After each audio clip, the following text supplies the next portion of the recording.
Hello guys, వినాయకుడిని నిమజ్జనం చేసేటప్పుడు నేను చేసిన తప్పైతే ఎవరూ చేయొద్దు. సరే కానీ నువ్వేం తప్పు చేసావమ్మా అంటారా? వీడియో మధ్యలో చెప్తా, లాస్ట్ వరకు చూసేయండి. మా వినాయకుడికి పూజ చేసుకొని ఆయన్ని నిమజ్జనం చేయడానికి ప్లేట్లో పెట్టేసుకున్నా.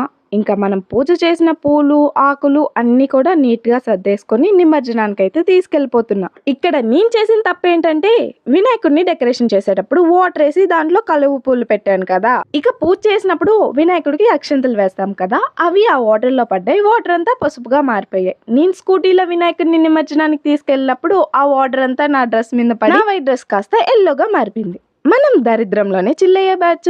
ఇంకా డ్రెస్ గురించి ఆలోచిస్తామా? అదేం పట్టించుకోకుండా మా వినాయకుడికి నిమజ్జనం చేసే ముందు పూజ చేసుకొని వినాయకుడిని అయితే నిమజ్జనం చేసేసాం. ఇక మా ఊర్లో వినాయకుడిని కూడా వినాయక చవితి రోజు నిమజ్జనం చేస్తారు. ఇక యూత్ హడావిడి మామూలుగా ఉండదు కదా.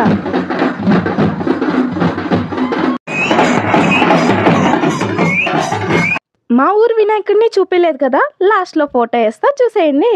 సరే అయితే టేక్ కేర్ బాయ్.